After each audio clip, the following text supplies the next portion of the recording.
Libros de Arena, un espacio para la literatura, la historia y las bibliotecas públicas. Un patrimonio que le pertenece a usted.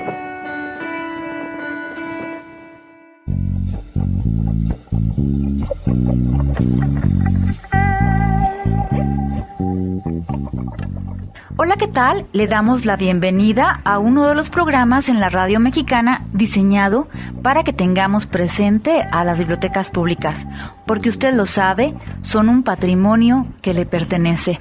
Haga uso de ellas. Mi nombre es Mercedes Luna, transmitiendo desde Saltillo, la capital de Coahuila, a través de diferentes estaciones que comparten el placer por la lectura y las artes. Como usted ya sabe, tendremos las gustadas secciones permanentes a cargo de Jesús Guerra y San Juanita Torres. En este primer bloque tendremos inmediatamente a Jesús Guerra.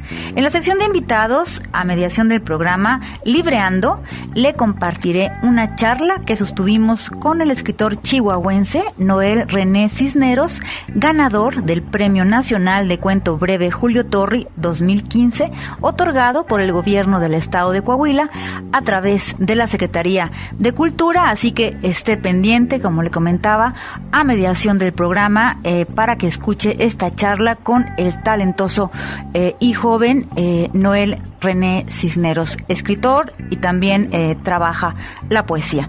En la música tendremos a Sky y su primer canción, Exhale. La escucharemos, claro, al finalizar el bloque. Quédese.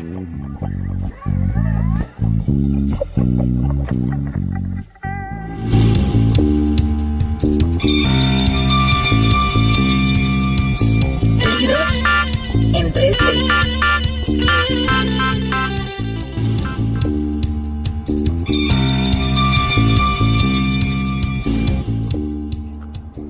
¿Qué tal? Soy Jesús Guerra y hoy quiero comentar la obra de uno de los más importantes escritores de terror de lengua inglesa del siglo XIX. Me refiero a Joseph Sheridan Le Fanu. Este autor nació en Dublín, Irlanda, el 28 de agosto de 1814 y murió en la misma ciudad el 7 de febrero de 1873. Esto quiere decir que murió a los 58 años de edad. Quiere decir también que el año pasado se celebró el bicentenario de su nacimiento.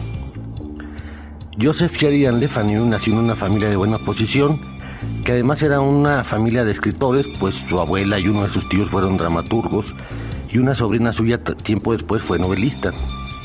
Sin embargo, crisis económicas golpearon a su padre, quien murió sin tener casi nada que dejarles a sus hijos. Joseph, quien dejó las leyes por el periodismo, llegó a ser dueño de varios periódicos y revistas, en una de las cuales la Dublin University Magazine, que también dirigió, publicó, en la que publicó muchos de sus cuentos y sus novelas serializadas antes de publicarlas en formato de libro.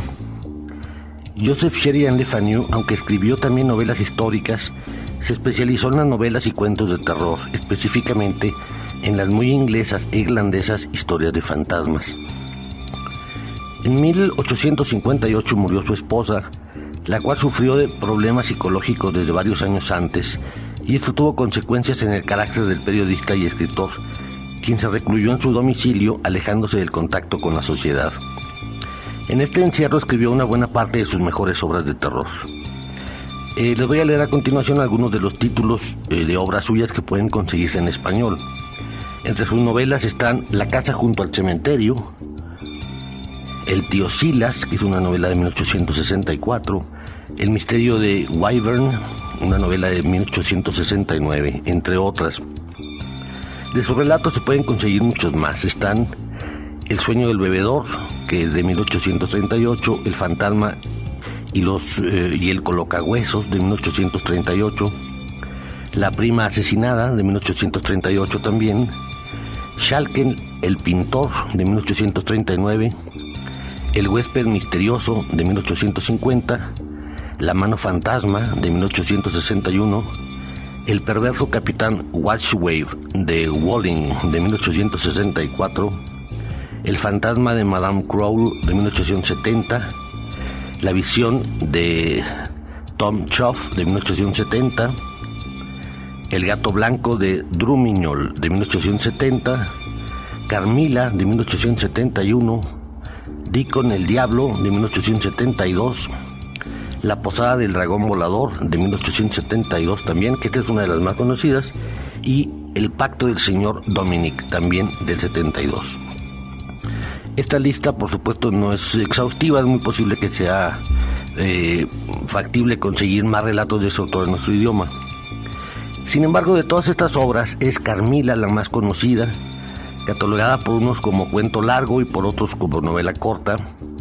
Carmila es una estupenda narración de vampiros, sutil y minuciosa, que nos deja entrever el terror poco a poco, y aunque no fue el primer cuento que se escribió acerca de este tipo de seres, sin duda es uno de los que más influencia ha ejercido en los escritores posteriores, entre los que obviamente hay que resaltar a Bram Stoker, el autor de la novela Drácula, la cual se publicó en 1897, o sea, 25 años después de la publicación del relato Carmila de Sheridan Le Fanu. El estilo de este autor está enfocado en el tono y en el efecto, es decir, está centrado en los detalles y en la atmósfera, y no en las escenas efectistas y chocantes que son menos elegantes y son lamentablemente el estilo predominante del terror de nuestros días, sobre todo en el cine. Este autor gustaba de dejar algunos puntos de la trama sin explicación para magnificar el misterio, y por lo mismo evitaba llamativos efectos sobrenaturales. Estas características son muy claras en Carmila, y muy posiblemente debido a ello este relato ha mantenido su fuerza a lo largo del tiempo y ha sido tan influyente. Carmila está narrado tiempo después de los acontecimientos por una joven llamada Laura, que vive con su padre en un castillo austriaco, aunque ellos son ingleses, y lo que nos cuenta es una terrible experiencia que vivió muy de cerca. Una noche en que ella y su padre paseaban por los terrenos del castillo, pasó por ahí un carruaje tirado por caballos, y este carro tuvo un accidente frente a ellos y se volcó. Salieron de él una mujer muy elegante y una joven preciosa, y la mujer habló con el padre de Laura. Le pidió que de momento no le solicitara su identidad y le pidió también que cuidara de su hija, la bellísima joven que estaba con ella, durante las semanas que ella estaría de viaje haciendo algo de suma importancia. Le prometió que a su regreso le diría quién era ella. Su hija, le dijo esta desconocida, estaba muy débil y no podía hacer el viaje completo, mucho menos después del accidente que acababan de tener. El padre de Laura no pudo negarse y la joven, cuyo nombre teóricamente tampoco debían de saber ellos, se quedó con ellos. Laura, por supuesto, estaba encantada de tener una visitante. La vida en el castillo era solitaria y aburrida. La enfermiza y preciosa joven finalmente le dijo a Laura que se llamaba Carmila, pero no le dijo nada acerca de su familia ni de lo que su madre iba a hacer en ese misterioso viaje. Fuera de esto, era comunicativa y simpática, y Carmila les cayó de maravilla a Laura y a su padre y al personal de servicio del castillo. Por esas mismas fechas murió la sobrina de un militar amigo del padre de Laura, y comenzaron a circular inquietantes noticias acerca de una extraña enfermedad que estaba matando a campesinos, sobre todo a hijas de campesinos del área. Los médicos no entendían qué sucedía, y la gente, con sus explicaciones supersticiosas, achacaban la muerte al ataque de un vampiro. Por supuesto, ni Laura ni su padre creían en estas cosas, pero todo esto cambió cuando la propia Laura comenzó a manifestar algunos de los síntomas de esta extraña enfermedad. Carmila se encuentra publicada en muchas antologías de cuentos de terror y en antologías de relatos de vampiros, así que es probable que lo consigan con facilidad. Sin embargo, el Fondo de Cultura Económica publicó en el año 2013 en su colección Clásicos del Fondo una versión muy bonita con traducción de Juan Elías Tovar y unas deliciosas ilustraciones de Ana Juan. El formato del libro es muy grande, tiene 34.5 centímetros de largo por 24.5 centímetros de ancho y tiene 104 páginas. Si pueden conseguir esta edición, la recomiendo muchísimo porque es, la verdad, muy bonita.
Libros de arena.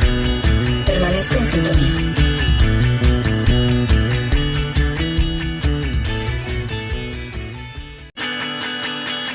Usted escucha Libros de arena.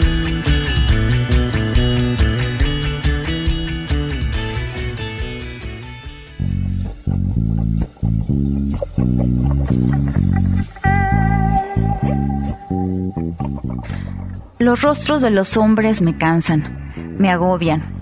Al anochecer, cuando cruzo las puertas de mi alcoba, no deseo ver ninguna cara. Quizá los humildes puedan gozar la satisfacción de conocer el verdadero rostro de sus congéneres. A veces he hecho esa lectura de las palabras de Cristo: de los pobres será el reino. Para un príncipe de la iglesia, es extenuante descubrir en el arqueamiento de una ceja, en el fruncimiento de los labios, en una mano que revolotea en demasía, las intenciones de quienes tienen solo palabras lisonjeras, lastimeras.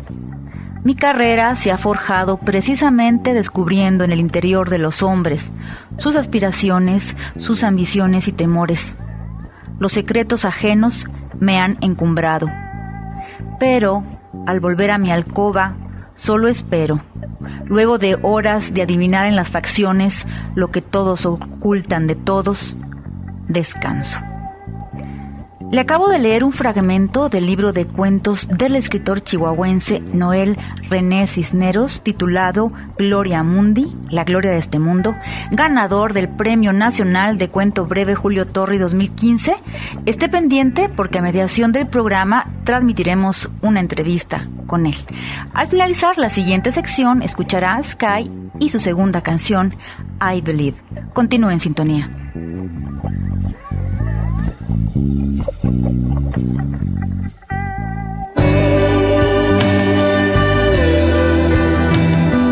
Más allá de los libros.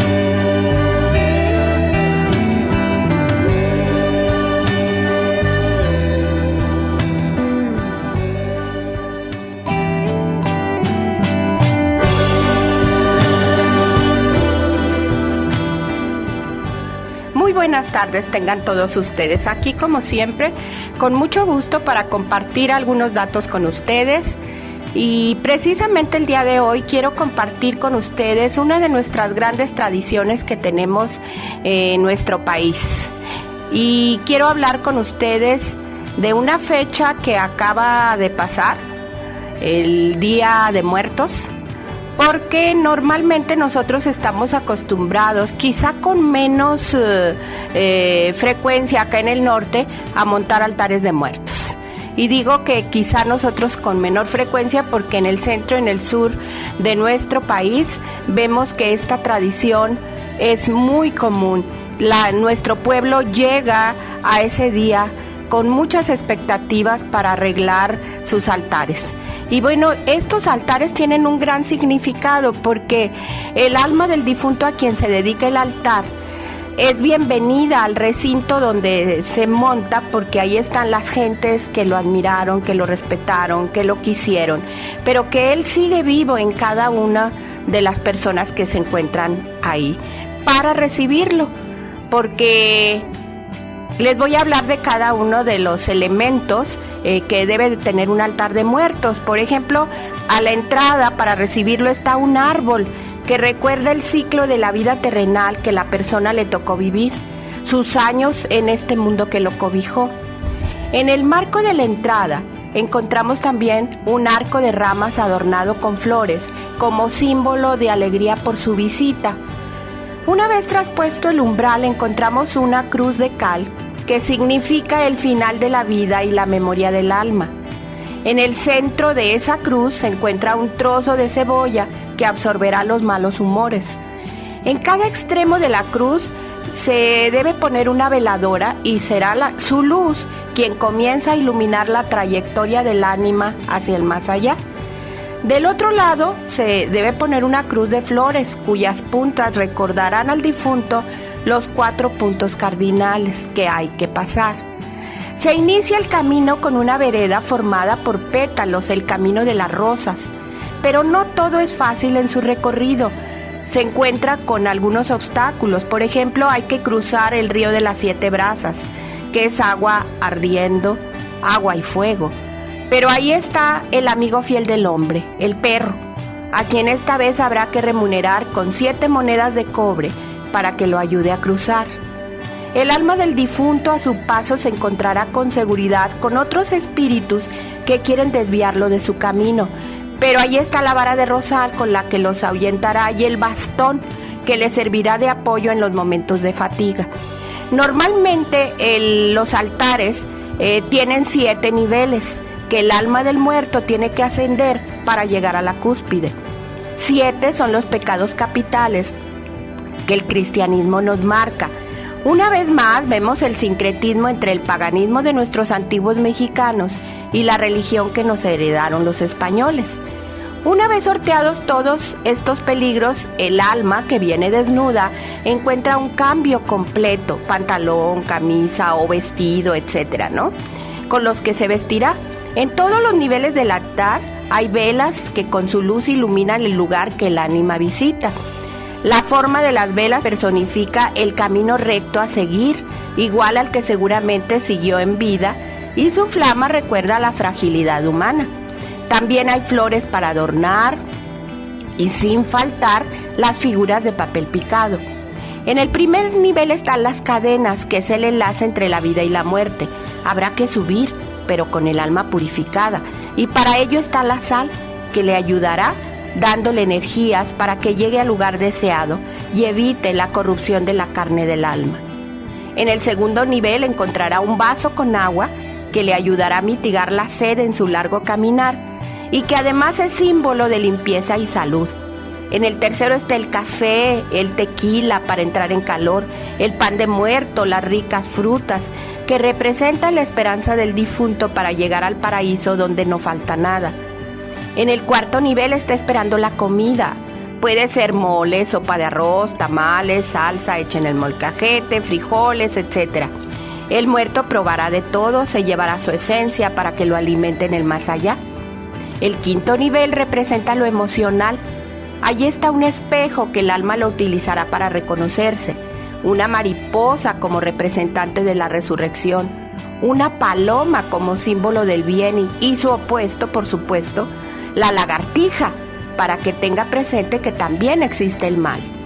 El sexto nivel es el de la intelectualidad, es el que recordará al muerto todo lo que logró con su trabajo. Un escritor, por ejemplo, ahí están sus libros, iluminado por la luz de las velas que dieron rienda suelta a su creatividad. Ahí también están las semillas de calabaza, que representan la sabiduría del poeta o del escritor, o bien la sabiduría que el muerto haya tenido. Un ramo de flores que, unido al aroma del incienso, invade el lugar como el aroma que rodea la vida. Y por fin, el alma del muerto llega al séptimo nivel. Es el lugar donde se unen de nuevo en un abrazo eterno los dos mundos, el mexicano y el español. En este nivel espiritual está también lo religioso. Ahí podemos poner una imagen de la Virgen de Guadalupe, un rosario, un crucifijo, pero también junto a ellos el búho, porque es el anunciante entre los indígenas de la muerte. Espero que hayamos montado en algún altar por ahí y recordemos siempre que los altares de muertos nos recuerdan la expresión artística de una comunidad como la nuestra, que se acompaña de la muerte, ríe con ella, baila y se duerme en sus brazos. Y hasta la próxima vez.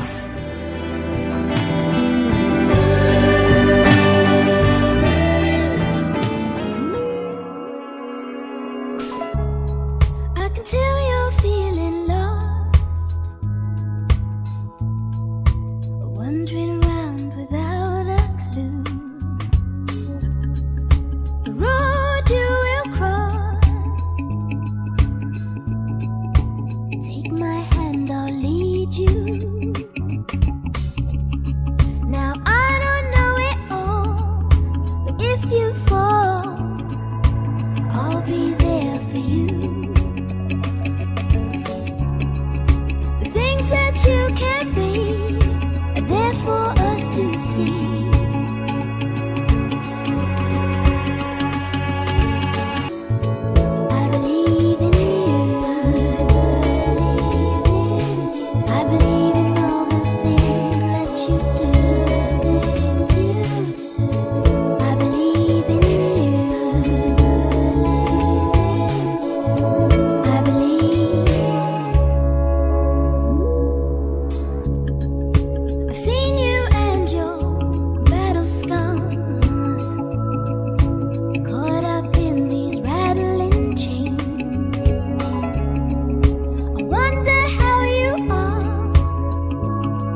let's go out on that ride.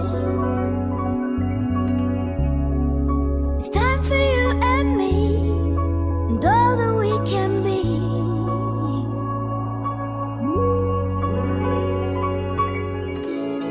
I believe in you. I believe in all the things that you do. I believe in you. I believe in all the things that you do.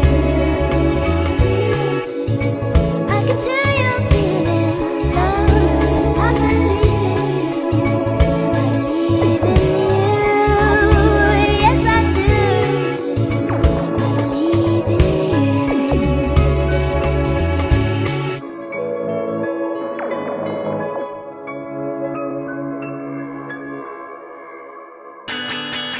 Libros de arena. Permanezca en sintonía.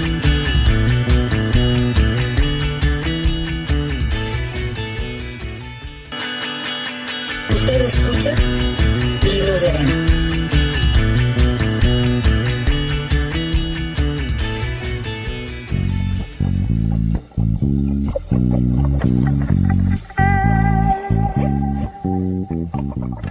Bienvenido a la sección de la entrevista Libreando. En un momento más le comparto la charla con el escritor Noel René Cisneros que sostuvimos en La Paz, Baja California. Pero antes le hablo un poco de su trayectoria. Él nace en Cuauhtémoc, Chihuahua, en 1984.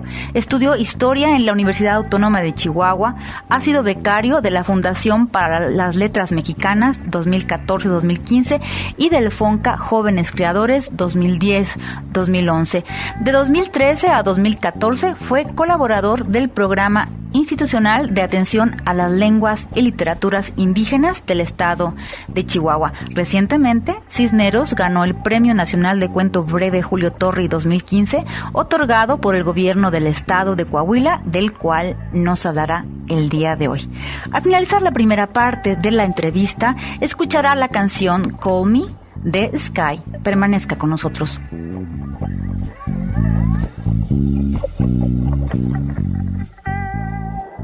A los jardines de Babilonia, vamos, tú sabes, de Quisemás. En los jardines de Babilonia, bailar, bailar, bailar, bailar.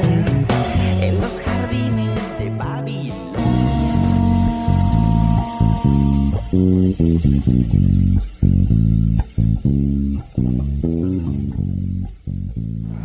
Hola, ¿qué tal? Como le comentaba al inicio del programa, nos encontramos charlando con Noel René Cisneros. Es un escritor nacido en Chihuahua que se acaba de ganar el Premio Nacional Julio Torri y, como usted lo sabe, lo otorga aquí el Estado de Coahuila, la Secretaría de Cultura. Y bueno, nos da mucho gusto, Noel René, que estés con nosotros. Sí, muchas gracias. Estoy muy emocionado de compartir aquí que el premio no haya quedado en Coahuila, pero que en el norte.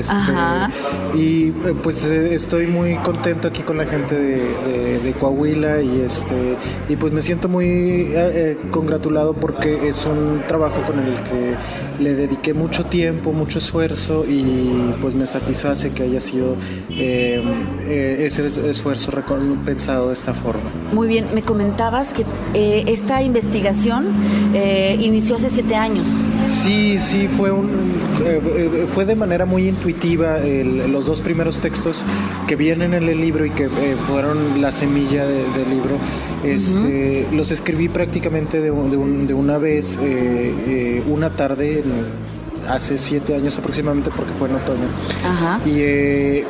Y de ahí empecé a investigar, a leer, y fue un trabajo de picapiedrero, o sea, de picar piedra poco a poco, y el año pasado tuve la oportunidad de que me beneficiaran con la beca de la Fundación para las Letras Mexicanas, y ahí yo llevaba la tercera parte del trabajo de escritura del libro. Ajá. Y empecé a llevar el libro porque te dan la oportunidad, como es una beca de formación, no de proyecto, dan la oportunidad de trabajar los proyectos que tú quieras. Entonces empecé a trabajar eso Y me empezaron a dar consejos y en cuestión de 3 meses, es decir, de diciembre a marzo, terminé el primer borrador. Estamos hablando de este borrador que tú terminas del tema. Si quieres compartirnos el tema para quienes te escuchamos en la radio. Sí, se llama Gloria Mundi. Gloria Mundi es una expresión en latín que significa literalmente la gloria de este mundo. Y se dice en la ceremonia de consagración del Papa. Se utiliza al Papa, al nuevo Papa, le llevan una charola de plata con 3 trozos de lino, le encienden los 3 torozos, uno por vez, y cada vez que lo encienden le dicen al Papa: Sic transit gloria mundi, sic transit gloria mundi, sic transit gloria mundi, lo que quiere decir así pasa la gloria de este mundo. Es a fin de cuentas una especie de lección de humildad para el Papa, o sea, decirle: eres el Papa, pero no dejas de ser hombre. Entonces, que ese título, Gloria Mundi, esas 2 primeros viñetas, porque más que cuentos son viñetas, esas 2 textos los escribí bajo ese título. Sabía que eran independientes, pero era con ese título. Y de hecho es muy raro porque son sobre Juan Pablo I, Juan Pablo II, y el otro sobre Juan XXIII, que años más tarde, o sea, el año pasado, fueron canonizados los 2 al mismo día. Los cuentos son sobre los pontífices, sobre la vida diaria del pontífice, cómo es el ser humano que está vistiendo investido con esa bajo ese poder, ¿no? O sea, el rostro del ser humano, como a pesar de que tiene que mantener una figura, tiene que ser la cabeza de la iglesia, y por consiguiente hay toda una serie de exigencias para el hombre, sigue siendo un hombre. Y que es una institución, y que es la institución más antigua de Occidente. Son 2500 años en que se ha utilizado el título Pontifex Maximus. Antes, es decir, antes de 500, 600 años antes de Pedro,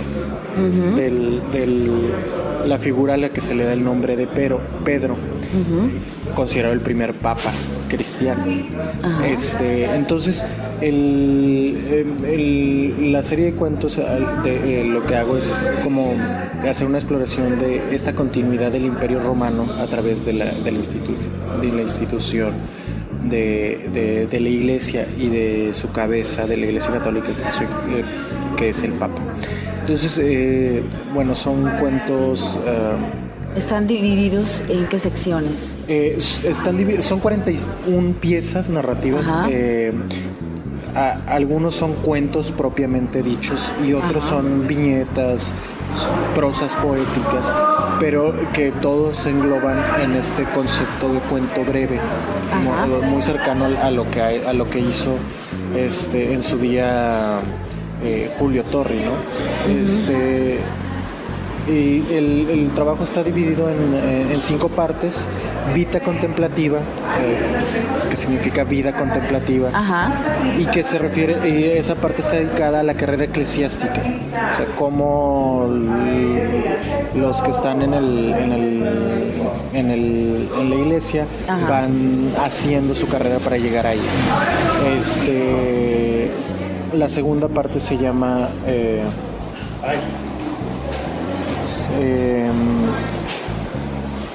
conclaves, que es con llaves, es literalmente, pero de ahí viene la palabra cónclave. Y esa es sobre cómo ocurre la elección o el momento de llegada al poder, o sea, porque el evento del cónclave tiene 800 años, o sea, y la institución tiene mucho más. Entonces, por consiguiente, algunos son de cómo llegaron a convertirse en papas. Por ejemplo, ahí en ese apartado hay un cuento sobre Julio César cuando es nombrado pontífice máximo, que era el título de mayor rango en el colegio de sacerdotes de Roma. Ok, bueno, ¿te parece, René? Déjame, te llamo Sí. René. Vamos a un corte y regresamos Sí, para sí. que nos des lectura a un Claro. fragmento, ¿te Sí, parece? sí. Bueno, usted acaba de escuchar a Noel René Cisneros y usted se queda con nosotros. Lo dejo con la música.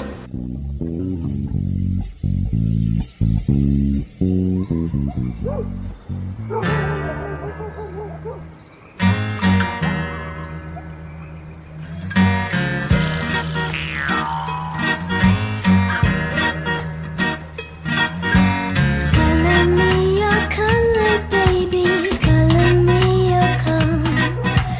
Color me your color, darling. I know who you are.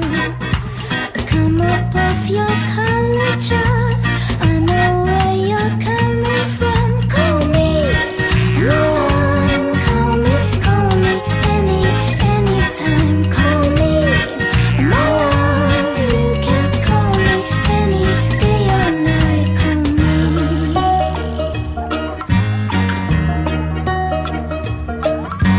Cover me with kisses, baby. Cover me with love. Roll me in designer sheets. I'll never get enough. Emotions come, I don't know why. Cover up love's alibi. Call me, my love. Call me anytime. Call me, my love. When you're ready, we can share the wine. Call me.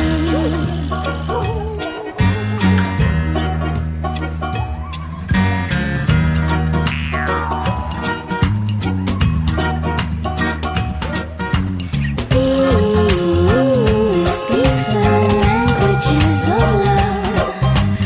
Ooh, amore, chiamame. Ooh, appena, lasciate appena. Anytime, any place, anywhere, anyway. Anytime, any place, anywhere, any day, anyway.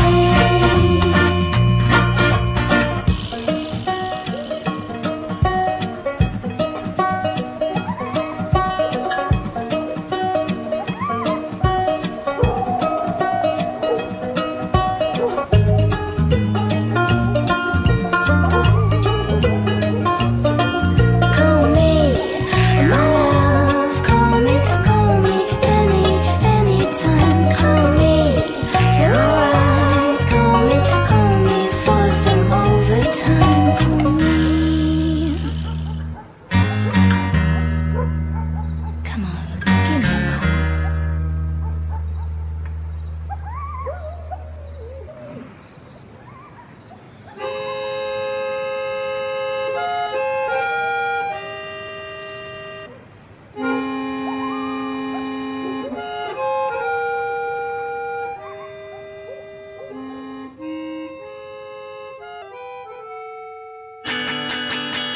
Libros de arena. Permanezca en sintonía.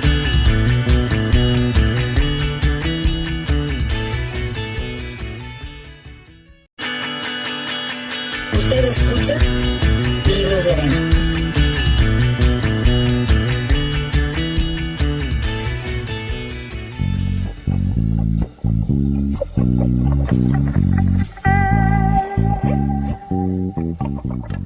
Qué bueno que sigue con nosotros. Continuamos con la segunda parte de la charla con el escritor Noel René Cisneros, pero antes le quiero compartir una opinión del poeta mexicano Enrique Servín acerca del trabajo del propio Cisneros. Y dice así: René es un escritor dotado de una mente, una memoria y una sensibilidad excepcionales, un hombre talentoso y disciplinado, pero además ha sido siempre un ser humano generoso y comprometido, cualidades que lo convierten en un amigo extraordinario. Al finalizar la charla con Cisneros, escucharemos Sky y su canción titulada Love Show. Acompáñenos. A los jardines de Babilonia, vamos, tú sabes, de quise más. En los jardines de Babilonia, bailar, bailar, bailar, bailar. En los jardines de Babilonia.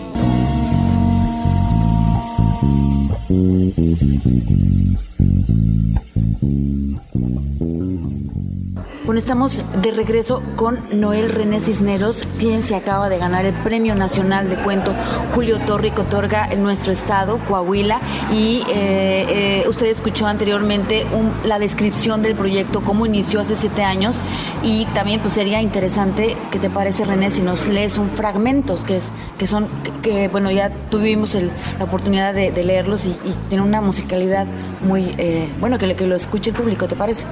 Claro. Bueno, Monseñor Cluny, doliente. Mucho es lo que se puede referir sobre la agonía y la muerte de su santidad.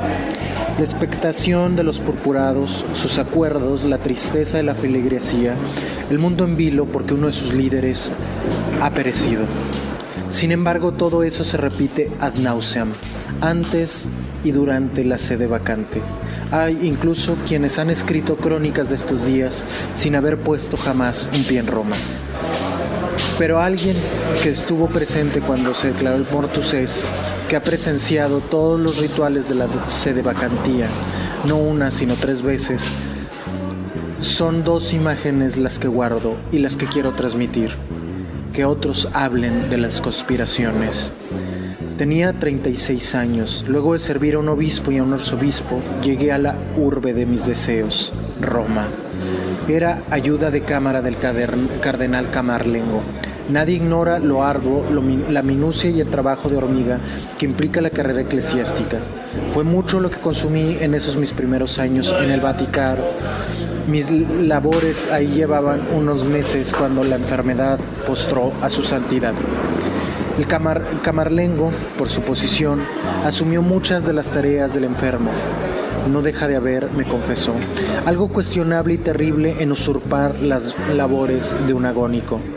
Mis pasos entre la habitación de su santidad y el despacho de mi jefe se iniciaban al alba y terminaban entrada la noche.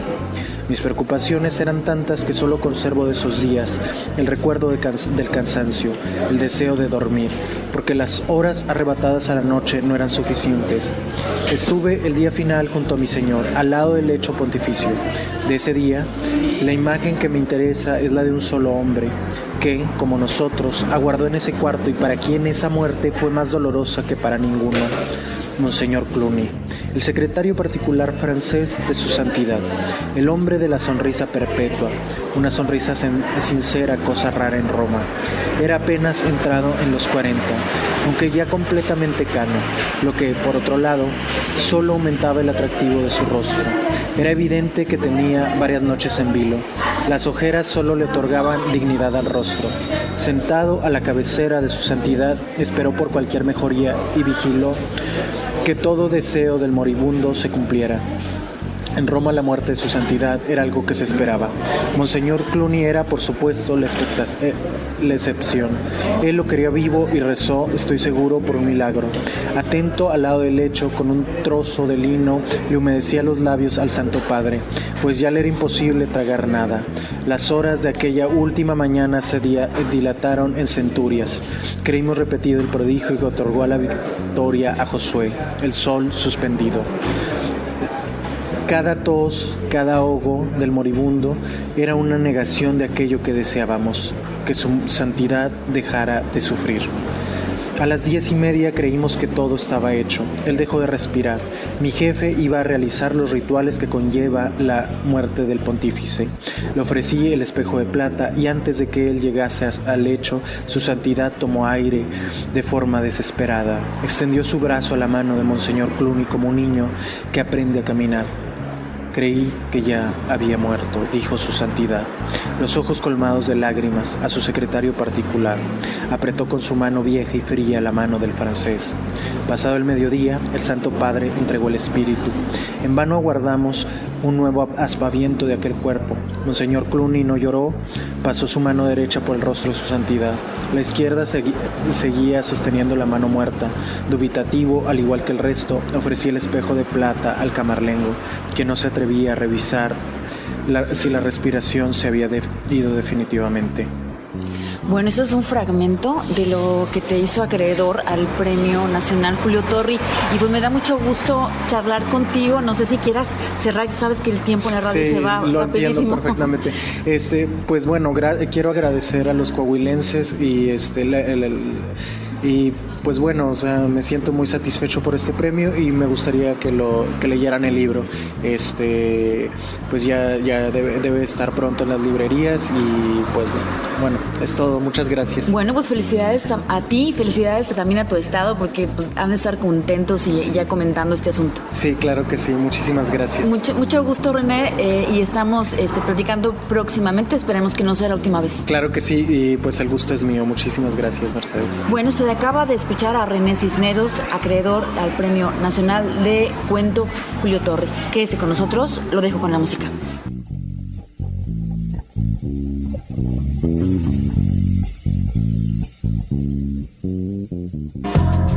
Sit down, give me your hand.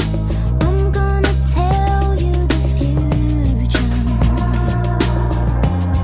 I see you living happily with somebody who really suits you. Someone like me. Stand still, breathe in. Are you listening? You don't know somebody's aching, keeping it all in. Somebody won't let go of his heart, but the truth is, it's painless letting your love show.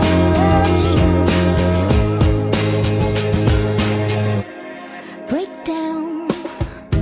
Give me some time. I don't want the fear to confuse you. Right now, it's so wrong, but maybe it's all in the future with someone like you. Stand still, breathe in. Are you listening? You don't know somebody's aching, keeping it all in. Somebody won't let go of his heart, but the truth is, it's painless letting your love show.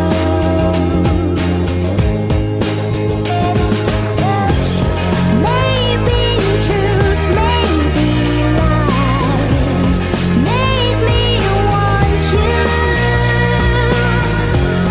Maybe dumb, maybe wise, I don't know.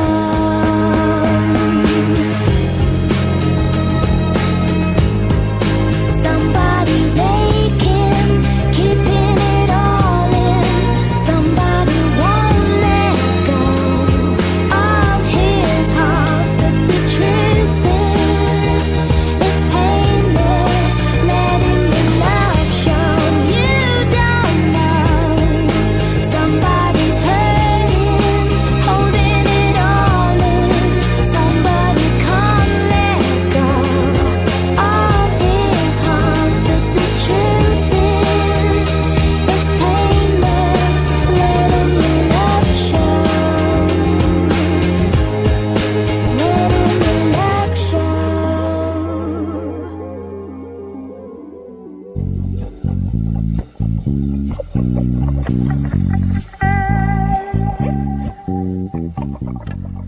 Escuchó Love Show de Sky y antes la voz del escritor Noel René Cisneros. Si el cadáver nos hubiese hablado, si hubiese respondido a alguno de los muchos cuestionamientos que le hicimos, no tendría este temor, este espanto que no me deja dormir, que me persigue.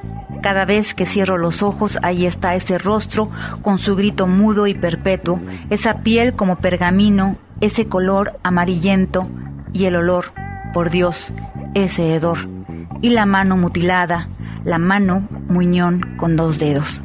Cerré con un fragmento más del libro premiado del propio Noel René Cisneros, titulado, como le comentaba antes, Gloria Mundi.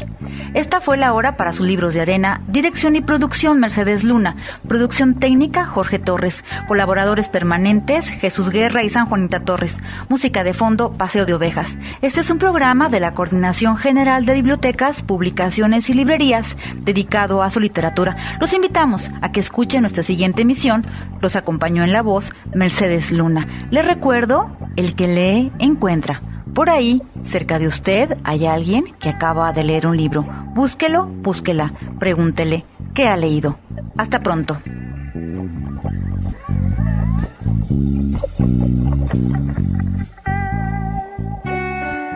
Esto fue Libros de Arena, un espacio para la literatura, la historia y las bibliotecas públicas. Lo esperamos en la próxima emisión. Consuma libros y literatura.